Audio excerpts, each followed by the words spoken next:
Welcome to Shift, a college admissions ACT, SAT, and CLT podcast for a changing world. I'm Tyler, the founder of Achievable, and we have an affordable ACT and CLT course that includes everything you need to ace your exam. A full textbook, tons of review questions backed by our memory enhancing algorithm, videos on key topics, a built in study planner, and full length practice exams. You can get a free trial by going to achievable.me, and if you like it, check out with the code podcast for 10% off. Now, let's get started. Today, we've got Joy McClure from Tricoci University with us. And Joy, I'd love it if you could introduce yourself and your university. Thank you. Well, first of all, thank you for having me on the podcast, Tyler. I've had the opportunity to listen to a handful of them. I think they're great. I love what you're doing and the information that you're sharing. So thank you, first and foremost. And my name is Joy McClure. I'm the Chief Admissions Officer for Tricoci University.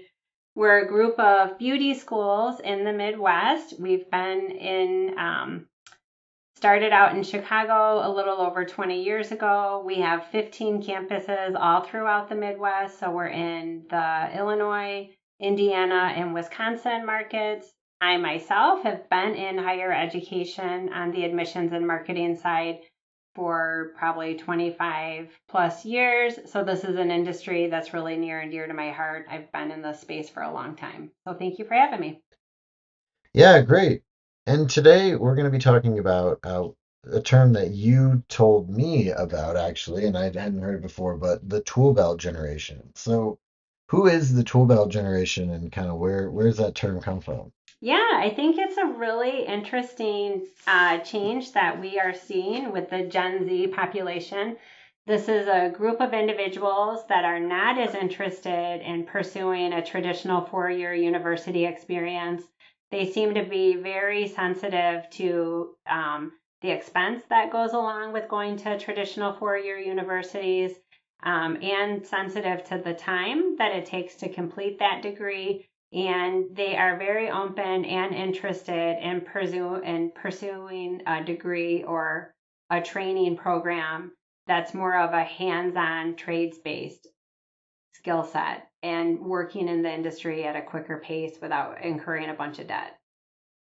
Yeah, and I mean, I think that there's like a number of trends that are kind of driving this shift, right? And I mean, you just mentioned one of the big ones, which is student debt, right? I mean, student loans are, I don't know, I think the last time I looked, they're like $1.7 trillion now in total or something crazy. And schools have gotten more and more expensive, kind of just like marching in lockstep, sort of 8 to 10% increase in tuition a year for since I was in college, right? Like I was a firmly in the millennials. I went to school kind of, I graduated 2010. And back then it was kind of just seen as this thing that you kind of had to do almost, right? Like if you were going to have, first off, if you're going to make your parents proud, but then second off, if you're going to have any kind of like lucrative life, you needed to get a 4 year degree. And so, therefore, to capitalize on that, college got more and more expensive, right? And now it feels like finally we've reached a tipping point where maybe that is not the case anymore. Like, do you feel like it was the cost, or do you think it's just like a shift in other things, like a perception? I think it's a shift in a few different ways. I do think the cost is a huge component. I also think spending 4 years to do something that you could probably go pursue a passion and be done in 1 year or 2 years' time, and you're much quicker to that career. I do think time is a big factor. I think it's a group of individuals that are really well informed and well educated. They have access to information that other generations before them didn't have as much access to. And so I think it's a combination of all of those factors. I think cost is a huge component, though. They're really not interested in going into debt, and they're not interested in having their parents spend a lot of money on something that they don't perceive the value of. Yeah, and I mean, I think that's super interesting. First, because at least for me, I feel like for us, like going to college was the value. Like, well, I'm going to college because I'm going to college, and therefore I'll make more money later. Um, like, what's changed about that? Like, is it related to sort of the current like kind of white collar job recession? It's like a pretty tough job market right now, especially for new grads, or is it other things? I think there's also rapid change happening. So if you had gone to school to pursue education in computer science, what you learned the first year you were there is probably obsolete by the time you graduate. So there's a lot of rapid change, so it's not necessarily as relevant. But I do also think that other industries have really grown at a rapid pace and no longer carry that same perception that was negative. I don't think people look at um, running your own spa or salon as a blue collar job. I think that that industry has exploded. I think for us, for example, in the beauty industry, there's such a focus on beauty, wellness, and self care that was not on trend nearly as commonly as it is today. That industry has opened up a lot of new doors and opportunities that maybe didn't exist in the past. But I do also think people are really interested in having stable careers without going into a lot of debt. So a focus on career versus I'm going to university to find myself. Right. Well, right. And I mean, it's interesting because I think finding yourself was kind of the part of the point, or at least it used to be. And now it's like, okay, I mean, like that's not a very good use of your time or, six figures, seven figures of debt. Not seven, sorry, but like five or six figures of debt to like, take some art classes and see if that's what you want to do. Like it's a lot more practical now. Like what do you think's driving that shift, I guess? Like just is it the kids that are driving that shift? Is it the parents? In my experience, it's the kids that are driving it. My experience talking to these families, they tend to come from both parents are educated with higher education, meaning they probably both have a bachelor degree or higher. It's this generation that's being brought up that's much more sensitive to it. I think they would be more inclined to do a gap year to figure out who they are than to go into debt and waste time at a university. That's been my experience talking to this next generation. They're very cost sensitive. Yeah, so what do you think's driving that cost sensitivity?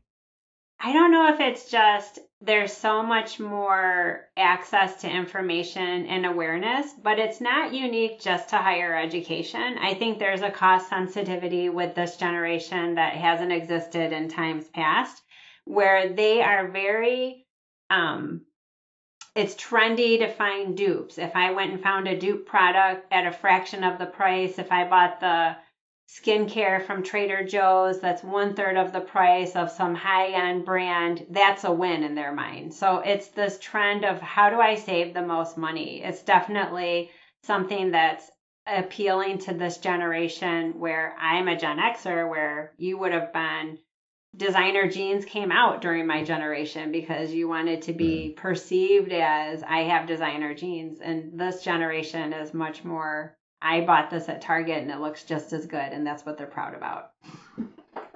Right.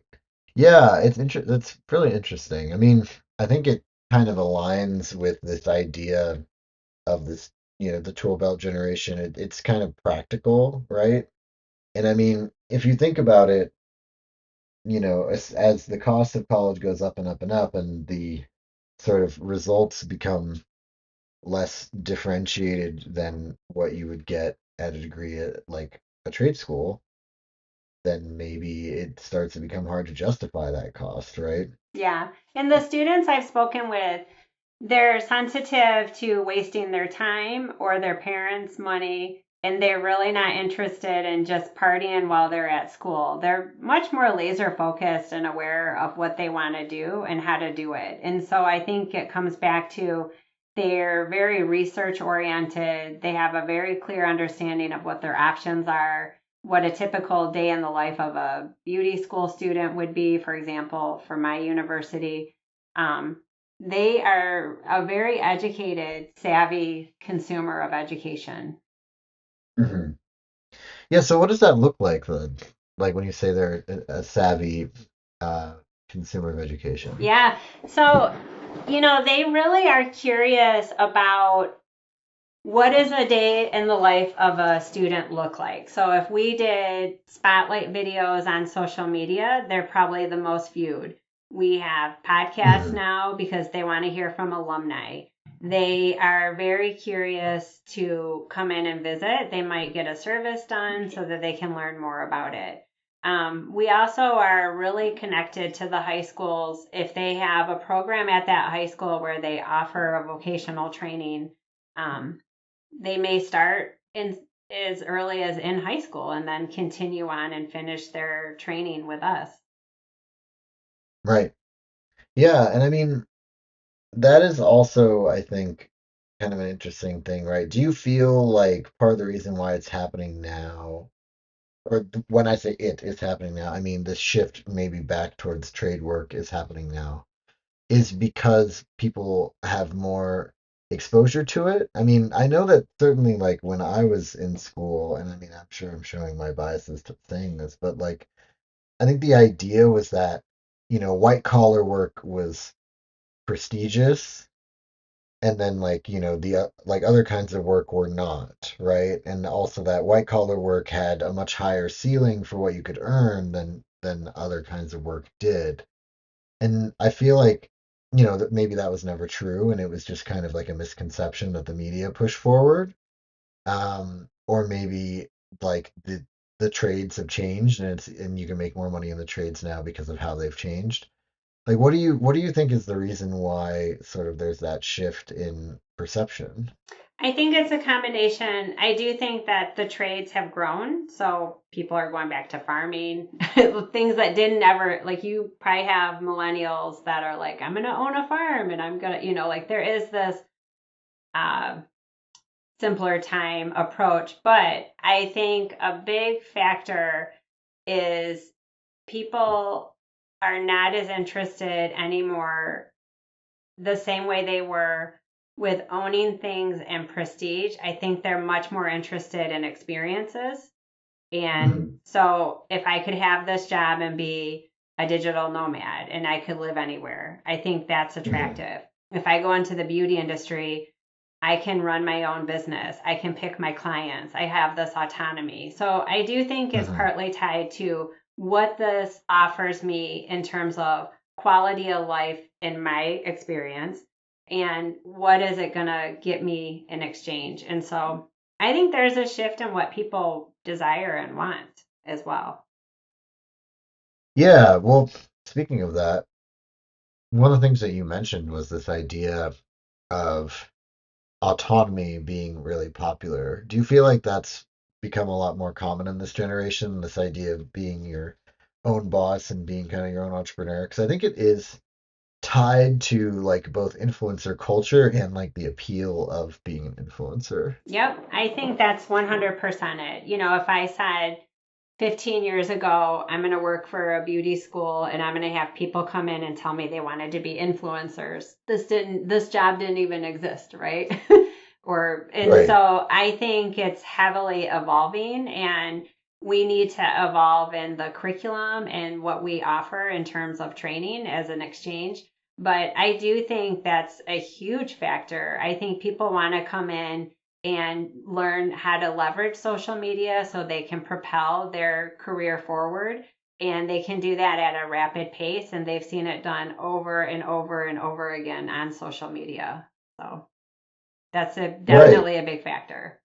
And so, I mean, does that mean you're teaching social media now? Yeah, so part of the curriculum, we definitely want them to know how to own and run their own business. So social media is certainly a big part of it. And you would be surprised to know how many people um, obviously they're very tech savvy and they know how to make a TikTok and all of this other stuff, but you need to make sure people are educated on what is their digital footprint and what does that look like. And so you want to put your best foot forward, you want to be professional. Just some things that are common knowledge, vertical video works, now things that are just important tricks and important components tied to it, but learning how to use that technology and leverage it to your benefit so that you can propel your career forward. Right. Yeah.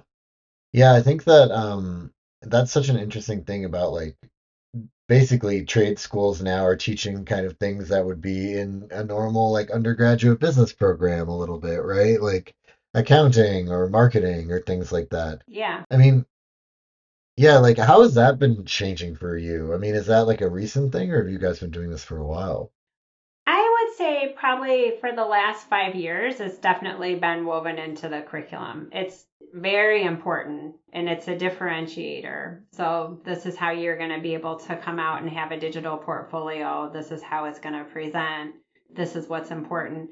We also, as part of the curriculum, our students are all doing hands on treatments for clients. So, I could give you a haircut if you came into the salon. Part of it is called the clinic floor. If you got a facial from me, I learned how to use a ring light, how to do before and after pictures, not showing the face, all of these things that are important, the lighting, all of that, so that I'm building my portfolio so that when I graduate, pass my licensing exam, and go pursue this career, I have a body of work already established. I probably have clients that I've already cultivated from coming in to see me for services, and I can walk out of school with a book of business.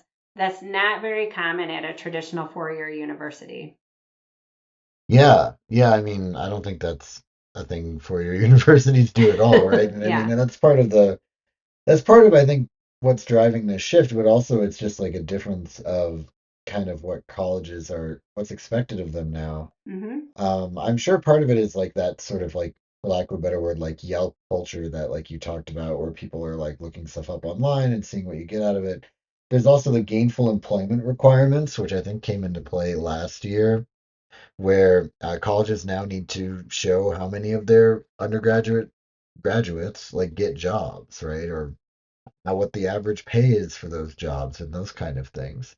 Um, it's becoming less aspirational and kind of more of like a transaction, which then means that it's not, you're competing with trade schools on sort of the cost benefit analysis and not just kind of this I'm going to go to college aspiration. Yeah, I don't think they would use the words, I want to know what my return on investment is going to be, but they're describing to me they want to know what their return on investment is going to be. And the trade schools, I can't speak for every trade school. I've worked for culinary schools, I've worked for healthcare schools, I've worked in the space for a long time, and traditional 4 year universities as well.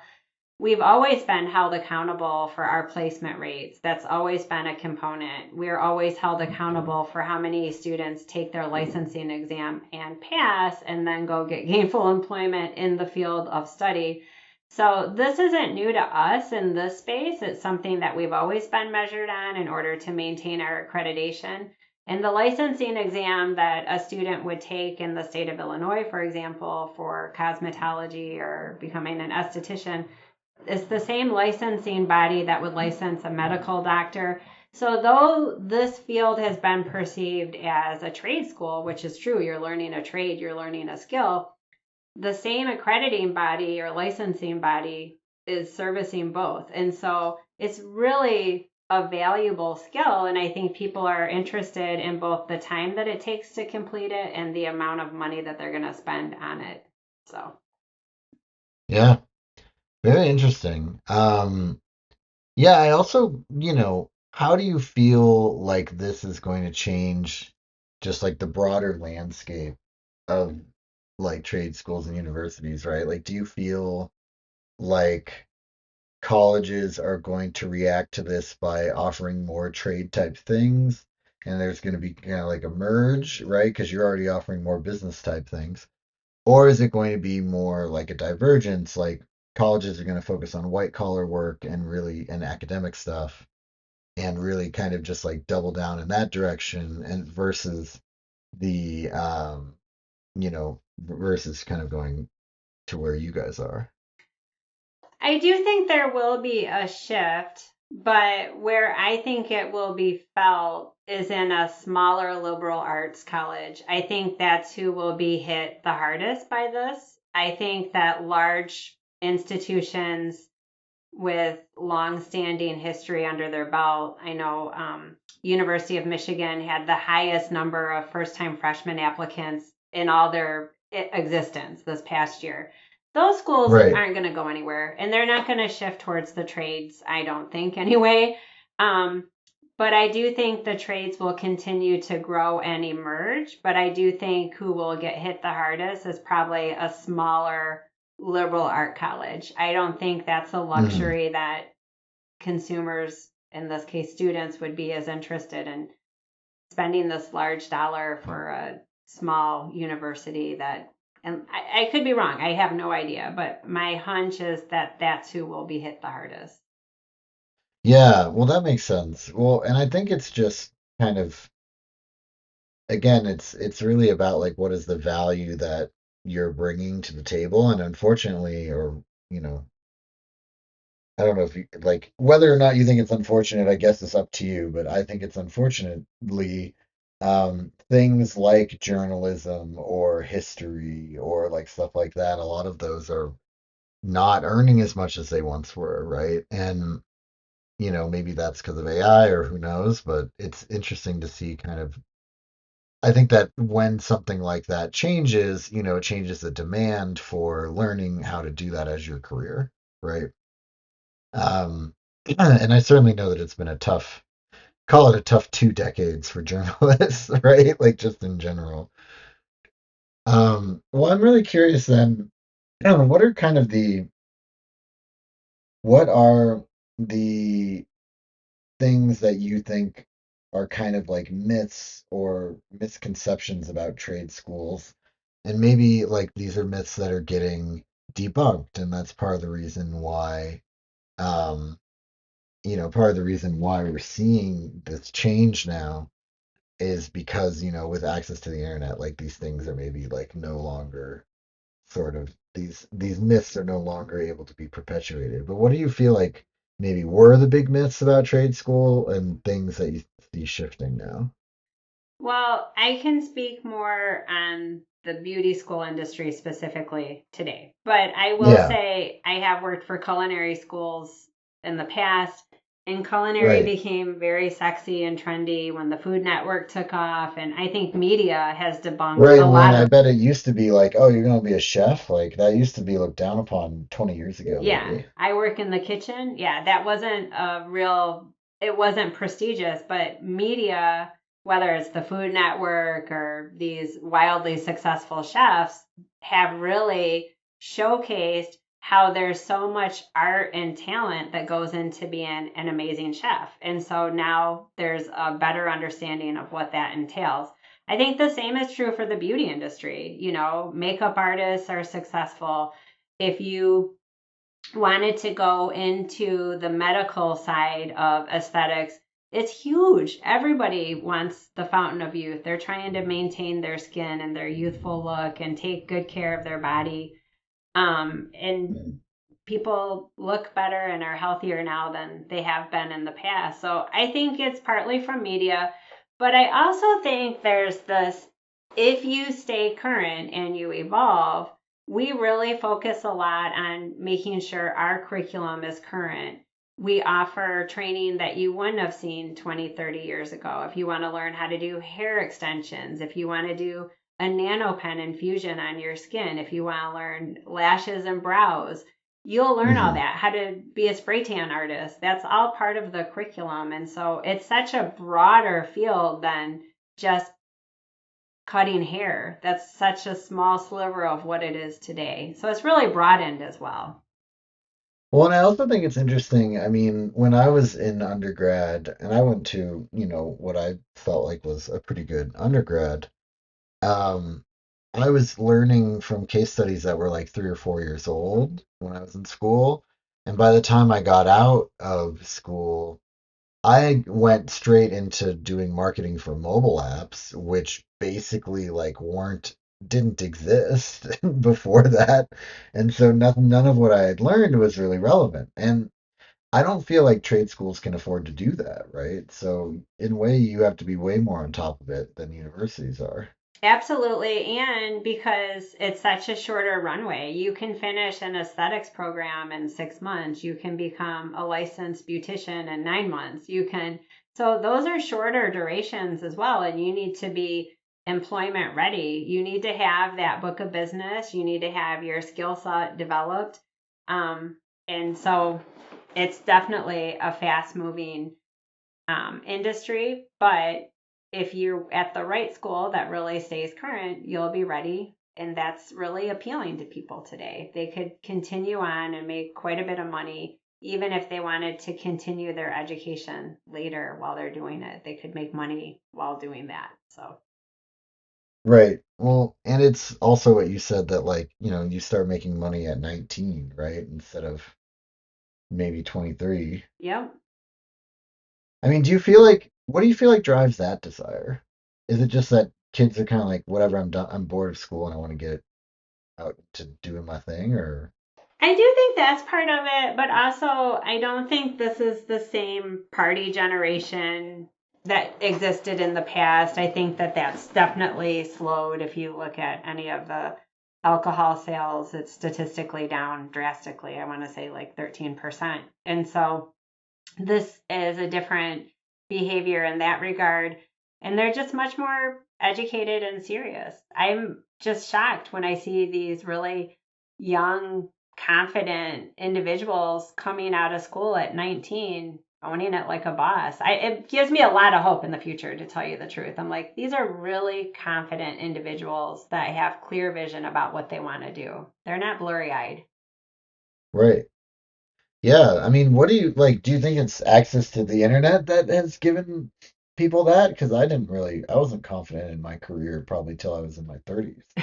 I don't know if that's it or it's also just who's raising them that has really, this is a generation that's been raised getting awards and having their confidence boosted since they were babies, probably. But I do also think they have from my experience, this pretty clear moral compass about what direction they want to go, how they're going to get there. I do think access to information is a really key component. I wouldn't say it's just the internet, though. I would say it's really social media because they have access to all of these windows into a university, into this person's experience that they didn't have, that didn't exist when I was a kid, for sure. So, Great. yeah. That's really cool. They're coming in I, very informed. It's great in that regard. yeah. Well, and they're coming in very informed and kind of choosing you, which I Yeah, think has got to feel good, right? yeah, Um, absolutely. well, I'm curious. I mean, what do you think kind of the future holds then? Do you feel like, I mean, both like just for the trades in general, but also kind of for this generation of workers going into the world? I think it's a group that is very focused on what they want to do. I think that they're not afraid of technology, and I think they'll lean into where AI is going to be able to assist and help them along the way. But they're really, in our case, picking a really relevant field where it's about people, and that's not going to go away. You might use AI.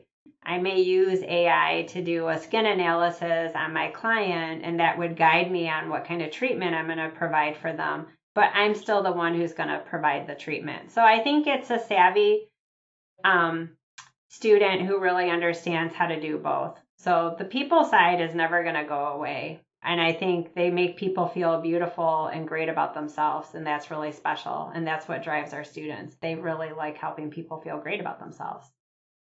Right. Well, and I mean, in the other side effect of the Instagram world that we live in is that, looking good is more important than ever, right? It's such a sad but true point. Yeah. Yeah. Well, that's so interesting. I mean, I think I've learned a lot today. Is there anything that we didn't cover today that you wanted to make sure that we touched on? No, I feel like this is really a great topic. We've been talking about the tool belt generation emerging. I think this is the year it's really caught fire. I've seen more and more students come in and bypass the 4 year path. So for us, it's really exciting to just help them along their journey. And I think the space is large enough that trade schools are really going to have a spot in the education spectrum that didn't exist as commonly in the past. And I do think it will be much more well respected. It's not just um, a midpoint that's for somebody who isn't worthy. This is really people who are smart and really driven that are pursuing trades now. And I think it's just going to be a new experience for everybody. But I'm really excited to have them entering the space and really bring in their skills and talents with them. Yeah, that's great. Thank you so much for that. Well, this has been Shift, a college admissions podcast for a changing world, hosted by Tyler from Achievable with Joy McClure from Tricoci University. And you can get a free trial of Achievable's ACT and CLD courses by visiting achievable.me.